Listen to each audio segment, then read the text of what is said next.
I was a Muslim who came to the West in 1992 and assimilated. My response to 9/11 and the threat of Islamism was very different from the responses of many Western leaders over the years. I lost my Muslim faith and recognized the challenge Islamism posed to Western institutions and values. While Western political leaders, mired in the ideology of multiculturalism, failed to address the threat adequately. More than 2 decades after 9/11, we see massive demonstrations on the streets of Europe and the United States in favor of the anti-Semitic, genocidal, Islamist butchers of Hamas. We see 3 presidents of the most renowned universities in the United States, Harvard, Penn, and MIT, testify before Congress and refuse to say that calling for the destruction of Israel and genocide against the Jews violates campus rules, hiding behind the studied talking point that it depends on the context. We see in the United States anti-Semitic incidents go up by 400%. This number is from a report published on October 25, so I assume that it's actually much more. How on earth did this happen? What's the solution to this moral and intellectual rot? Many of you might be familiar with my story, so I'll keep it as brief and to the point as possible. But I think it offers some perspective on our current predicament. I was born in Somalia. I spent my formative years there and in Saudi Arabia, Ethiopia, and Kenya. I was part of a clan culture where the bloodline mattered above everything else. My clan uncles were there to help us out with schooling, food, and money wherever we went. There was no escape from the clan, which was also in many ways a microcosm of Islam, the dominant religion of Somalia. Many of the clan rules, especially for women, were the same as men, and sometimes they were drawn from the strictures of Islam. The clan network helped my family to survive.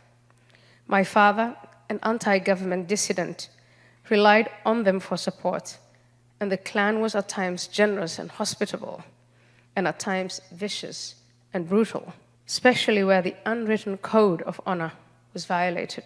This was the case for girls. I was raised as a Muslim girl.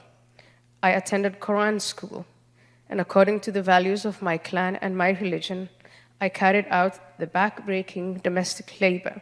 Girls and women are there for marriage, for breeding, and for household chores and nothing else. Girls were seen as problems. My grandmother had a single son and 10 daughters. Do you know how she described them? She used to say quite openly, "I have 1 son and 10 problems." Girls were a burden, and the misogynistic culture of the clan and Islam was enforced by women as much as it was enforced by men. I, like the majority of other Somali girls, underwent female genital mutilation, or purification as it was described. That should tell you all you need to know about the status of women in my native society. Clan life based on Islam was a life of violence. I was beaten constantly as a child, and for many years, I thought that this was normal. Death was also normal. People died all the time of violence and of disease. From Allah we come and to Allah we return was a phrase I heard constantly. To this day, when filling out medical forms that ask about my family history of cancer and such things, I find myself unable to answer. Death was such a common occurrence in my early years that we barely bothered to inquire into its causes. When I was a teenager, living with my family in Kenya, along came the Muslim Brotherhood, incidentally, the Islamist group that spawned Hamas. The Brotherhood offered something more. It offered a life of service to Allah. I felt a glorious purpose. We had a mission to convert people to the true Islam. There was intellectual nourishment, or at least that's what I thought, because we were required to study the Quran and the Hadith. We were a community, a true brotherhood, united with a divine purpose. And Islamism went further than the passivity in the face of death that I had grown up with. It embraced death.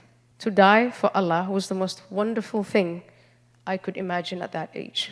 I would be guaranteed a place in paradise. It was through clan life, the Muslim Brotherhood, and my Islamic schooling that I became an anti-Semite. The worst insult in the Somali community was to be called a Jew. Not that any of us actually knew one.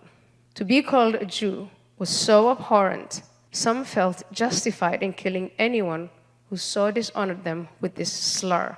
I vividly remember sitting with my female fellows in mosques, cursing Israel and praying Allah to destroy them. We were certainly not interested in a peaceful two-state solution. We were taught to want to see Israel wiped off the map. The elimination of Israel was not a matter of if, it was a matter of when. For us as Muslims, Israel did not represent a territorial dispute. To want Israel's destruction was an act of worship. To entertain notions of a two-state solution was an act of sin, a transgression, a betrayal of God, His Prophet, and the Ummah. When I was 16, my teacher of religion was Sister Aziza. She read to us the Quran's lurid descriptions of the everlasting fire that burns flesh and dissolves skin, the place reserved for Jews, their eternal home where they belong. Our religious teachers described Jews as physically monstrous, with horns coming from their heads, out of which flew devils that would corrupt the world. Jews controlled everything. They told us, and it was the duty of Muslims to destroy them. We made no distinction between liberal and Orthodox Jews, or between Jews who settled Palestine and those who opposed the settlements, between religious or atheist Jews. We also made no distinction between adult Jews and children, male, female, mothers, old and young. Us, Jews, were Jews, all of them evil, and all of them enemies of Islam and all that's good, true, and decent. Our mission was to single-mindedly destroy them through prayer, through propaganda, and for those lucky enough to have the means, to kill them. It was a lot to take in for a teenager who read Western romance novels in secret, but to my shame, I believed those things.